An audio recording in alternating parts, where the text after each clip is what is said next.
What's going on, YouTube? I'm your host, JT Reborn, and welcome to episode number 8 of the Godzilla Talks.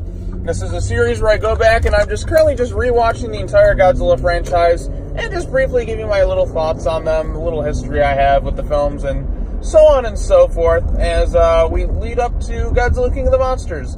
Now, these aren't fully written reviews or anything like that, just kind of me rambling on about my thoughts on the movie after rewatching them. So I pretty much just do this, just the same thing as the Marvel rewatch, where I just kind of do these all in my car. I will do full-blown written reviews on all these when I get to the Toho Tuesdays. But if you're in the mood, I do have a 30 Days of Godzilla marathon where I reviewed all these movies anyways, so you can go ahead and check those out. I'll leave a link in the description below to those videos, so you all can go check out better quality than just me rambling. You can see how my opinions have changed and so on and so forth. I haven't actually watched that video series in a long time, but it was the most elaborate thing I ever did on this channel, I will say that. But it's time to talk about Son of Godzilla today. So let's go ahead and get started on Son of Godzilla, a little bit of my history with the film and so on and so forth. Okay, so Son of Godzilla is directed by Jun Fukuda. It is the first Godzilla film to not be set on the mainland of Japan completely. There's no scenes that take place on it. It's all 100% an island movie. So yes, the stakes are a lot lower. It's a smaller looking film. The effects work is not nearly as good as say Mothra versus Godzilla or anything like that. It's a smaller movie. It's a lot more lighthearted in tone. It gets very campy in parts, and it also gets there's a different tone to it. It's the most lighthearted Godzilla film outside of, say, I don't know, Godzilla's Revenge and Godzilla vs. Megalon. Those three right there are what I would consider to be the most lighthearted, family-friendly Godzilla films.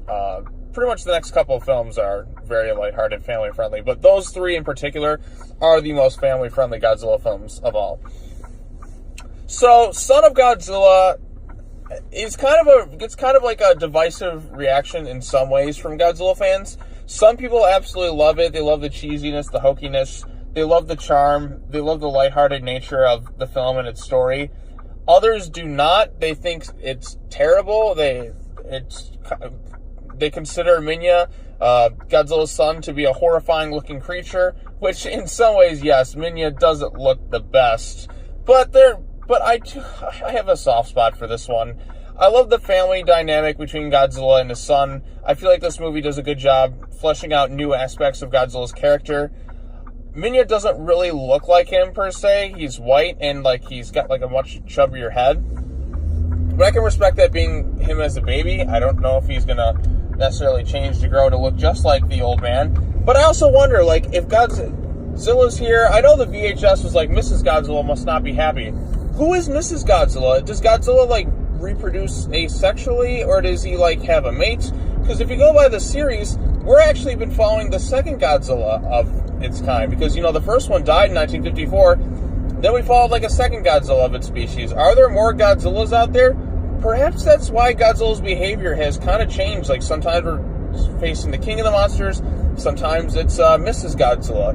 So that'd be kind of interesting to explore. I've always wanted to see that in a Godzilla film. Why have we not gotten the Godzilla family? We just have Godzilla, we have Minya, or Manila as he's known, and we also have Godzilla Jr.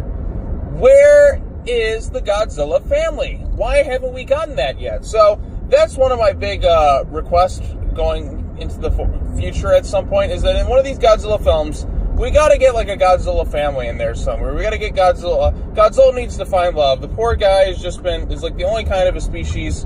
He has no other female to interact with. Poor guy.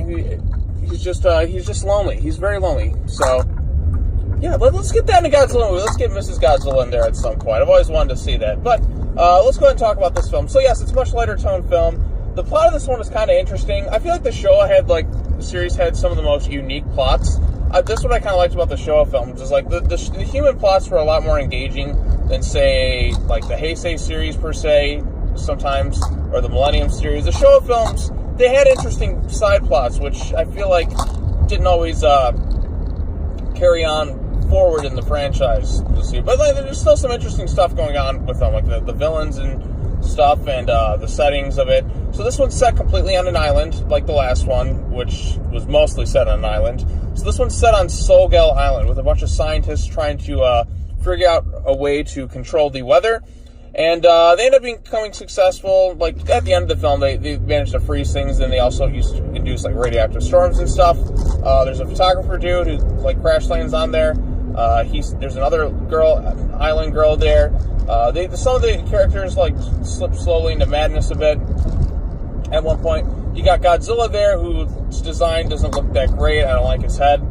You got Manila, who's got kind of divisive reaction. Some people like Manila, some people absolutely hate him and think he looks absolutely terrible, which I can understand both ways. The villains of this film, you got the Kamacuras, which are giant praying mantis, and then you have Kumonga, also known in the English dub as the Spiga, just like giant mantis is the other name for the Kamacuras. So the villains in this film aren't that like imposing, although Kumonga does have some eerie scenes where you see his little leg trying to like grabbing a hold of people and like web them up and trying to like eat and kill them. So there are some dark aspects to this film. The action sequences aren't the best. They're very, like I said, it's a very small type of movie, and like Godzilla's opponent isn't anything all that special. It's just a giant spider, an intimidating looking spider, and the animatronic effects or the puppetry or whatever you want to call it, that work is well done. I will give the movie props for that.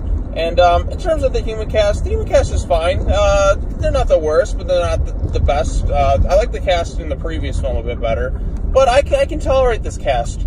The music is very lighthearted and campy. It's Masaru Sato, I believe, is doing it again. And you do remember some of it, but it also can get emotional. The best part of this film, the best aspects for me, are just Godzilla interacting with the sun. I find those moments to be so charming and sweet and innocent. I just love them. Like, they melt my dark, sinister, cynical heart every time I see them, and especially the ending. The ending to this film, it's very emotional, and it's hard not to get choked up at the end of it. It's so...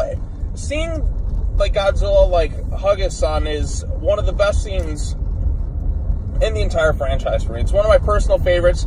It's so heartwarming. It's so goddamn, like, just seeing, like, Godzilla do something like that.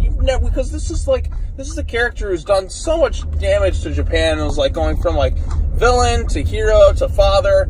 You get to see a lot of layers in Godzilla as like we get some of these further sequels, which I like to see.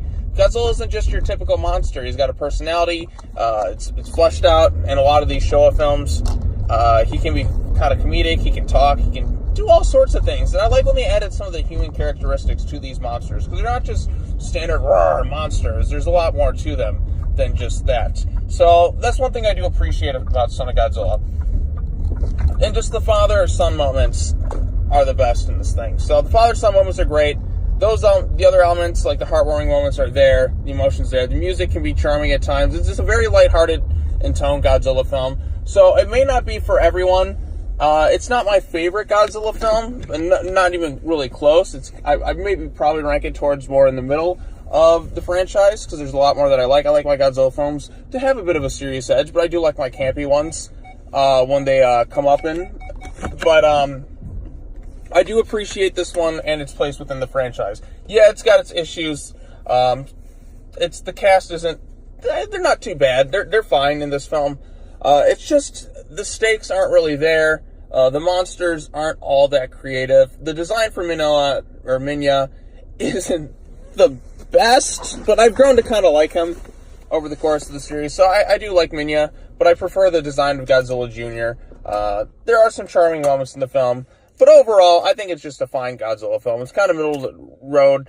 I understand some people who don't like it. I understand people who love this type of Godzilla. But that's the great thing about the Godzilla franchise. There's a various different tones without each of the films. None of the films feel like exactly the same, and that's what I appreciate about it. So take it for what it's worth. I really like Son of Godzilla, but that's just me. What are your thoughts on this film? Be sure to leave a comment down below. Comment, like, subscribe, hit the bell for notifications, and check out my 30 Days of Godzilla video on this. I'll leave a link to it in the description or in the comment section. And be sure to come back tomorrow as we talk about Destroy All Monsters. I look forward to discussing that film. And yeah, thanks for joining me today. I'll see you all next time. And down the road, I'll get to the Toho Tuesdays. So there's that. Take care now. Bye-bye then. I'll see you later.